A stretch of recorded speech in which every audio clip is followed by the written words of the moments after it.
Jokowi luar biasa, hutang terus turun, raja surplus 30 bulan berturut-turut, kadrun pingsan.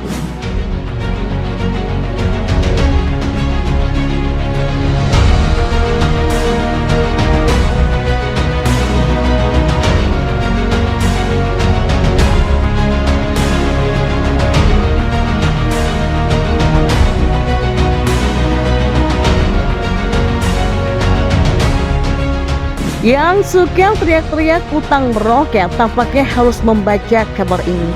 Utang luar negeri atau ULN Indonesia turun sampai sekitar 2,22% secara tahunan pada kuartal ketiga 2022.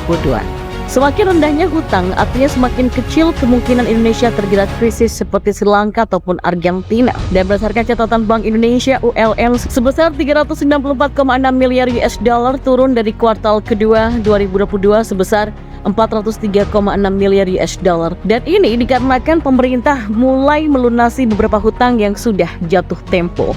Dari total ULN pada periode itu, untuk porsi ULN pemerintah secara tahunan turun tajam sampai 11,3% secara tahunan atau year on year. Dari total ULN pada periode itu, untuk porsi ULN pemerintah secara tahunan turun tajam sampai 11,3% secara tahunan atau year on year. Penurunan pun lebih dalam dari saat penurunan kuartal kedua 2022 sebesar 8,6%. Hutang adalah salah satu isu yang sering diteriakkan oleh para barisan sakit hati yang membabi buta mendiskreditkan makna hutang. Utang berbahaya jika dipakai untuk kepentingan konsumtif. Selagi hutang dimanfaatkan untuk kebutuhan produktif, maka hutang akan mempercepat pembangunan. Ibarat seseorang pakai uang dari pinjol terus dibelikan iPhone 14 Pro Max untuk dipamerkan ke tetangga ataupun ke teman, atau foto di depan cermin toilet dengan wajah tertutup ponsel berlogo Apple digit itu. Nah, untuk diposting ke media sosial, itu namanya hutang konsumtif. Padahal nggak sanggup beli, tapi pakai hutang untuk beli. Gimana ngelunasinya? Ngerampok. Nggak ada yang berhutang untuk ekspansi bisnis atau membuka bisnis baru. Kalau dikelola dengan baik, akan menghasilkan keuntungan yang sisanya bisa dipakai untuk melunasi hutang. Ini namanya hutang produktif, hutang yang bisa menghasilkan uang lebih banyak dari utang yang dipinjamkan. Para barisan sakit hati selalu melihat ke arah utang konsumtif lalu dibesar-besarkan seolah itu berbahaya. Padahal di negara lain rasio hutang mereka jauh lebih mengerikan. Ada yang bahkan di atas 100% tapi baik-baik aja. Hutang naik jadi 6.000 T mereka ribut. 6.000 T kalau dibayang-bayangkan pasti banyaknya bukan main. Kalau dipakai untuk bancaan ya pasti bahaya. Tapi hutang tersebut dipakai untuk pembangunan, untuk pertumbuhan ekonomi Indonesia. Dan ada kabar baiknya, neraca perdagangan Indonesia kembali mencetak surplus pada Oktober 2022. Artinya ini membawa Indonesia menembus rekor 30 bulan surplus berturut-turut. Surplus artinya ekspor lebih besar daripada impor, uang yang masuk lebih banyak daripada uang yang kabur ke luar negeri. BPS mengumumkan surplus neraca perdagangan pada Oktober 2022 mencapai 5,67 miliar US dollar. Ekspor Indonesia pada Oktober 2022 tumbuh 12,30% menjadi 24,81 miliar US dollar. Kalau dibandingkan dengan bulan sebelumnya, maka ada kenaikan sebesar 0,13%. Jadi mau ribut apa lagi? Ini adalah prestasi yang cukup langka.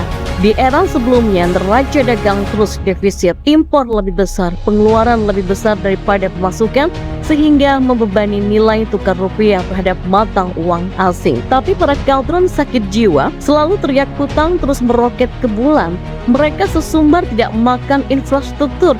Ya iyalah, siapa juga yang mau makan infrastruktur? Mau makan tuh kayak lobster bakar, makan yang enak-enak, ngapain makan aspal coba? Infrastruktur kok dimakan? Enggak kan? Ya bodoh banget gitu loh kalau mereka mau bilang mereka nggak mau makan infrastruktur. Udah tahu infrastruktur nggak bisa dimakan, kok masih bilang nggak mau makan infrastruktur?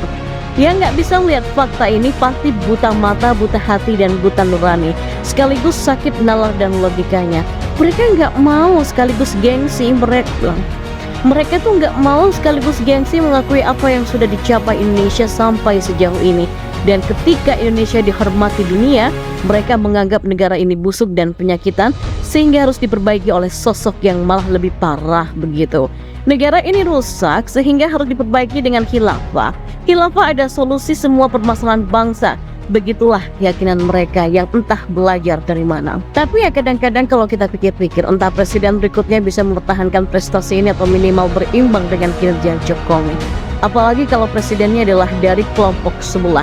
Mampuslah ya, rakyat cuma diberi makan janji manis dan wacana gurih. Indonesia akan dijanjikan menjadi negara yang ya pokoknya bombastis lah. Masih nggak bisa membayangkan kalau mereka yang berkuasa. Weh, setelah mantap Indonesia memposisikan diri berada di kelompok G20 atau 20 negara dengan ekonomi terbesar di dunia, kembali Indonesia bikin gebrakan dengan prediksi beberapa tahun ke depan.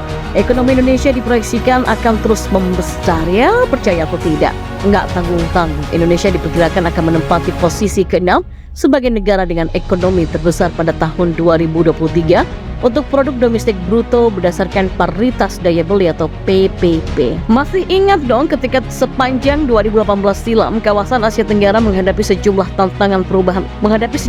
tantangan pertumbuhan ekonomi yang tidak hanya dikarenakan perang dagang Amerika Serikat China, tapi juga negara-negara di kawasan tersebut mengalami pelemahan nilai tukar. Saat itu sebenarnya pertumbuhan ekonomi Asia Tenggara mencapai level terendah untuk pertama kali dalam 3 tahun terakhir. Ya puji Tuhan, negeri kita Indonesia percaya diri dengan pertumbuhan ekonomi yang luar biasa, yaitu di atas 5,1%. Enggak lah ya. Selain nggak lupa untuk selalu mengucap syukur untuk berkat Tuhan terhadap negeri ini, tentunya kita nggak boleh besar kepala karena semuanya ini tidak terjadi dengan sendirinya. Inilah fakta yang bukan dikarang-karang, tapi ini adalah pengakuan dari pihak luar. International Monetary Funds atau IMF yang memproyeksikan bahwa 2023 ekonomi Indonesia diperkirakan akan tumbuh 5,4%. Sedangkan PDB per kapita Indonesia akan mencapai 5.120 per dolar Amerika Serikat atau 71,6 juta rupiah, dan pada 2023 pangsa ekonomi Indonesia akan mencapai 2,8%. Bayangkan saja, angka ini lebih besar dari sejumlah negara besar lainnya yang selama ini kita dengar loh. Misalnya Rusia menempati posisi ke-7 dengan pangsa ekonomi 2,8%. Brazil menempati posisi ke-8 dengan pangsa ekonomi 2,34%. Inggris yang ada di posisi ke-9 dan dengan 2,03%. Prancis di posisi ke-10 dengan pangsa 2%, dan Meksiko di posisi ke-11 dengan kontribusi ekonomi sebesar 1,84%. Lalu siapakah yang berada di atas Indonesia? Indonesia masih bersaing dengan China di posisi pertama dengan pangsa ekonomi 20,97%, Amerika di posisi kedua dengan 13,91%, India di posisi ketiga dengan pangsa 9,34%, Jepang di posisi keempat dengan pangsa ekonomi 3,6%, dan Jerman di posisi kelima dengan 2,92%. Sedangkan negeri kita Indonesia berada di urutan ke-6 dengan pangsa ekonomi sebesar 2,8%.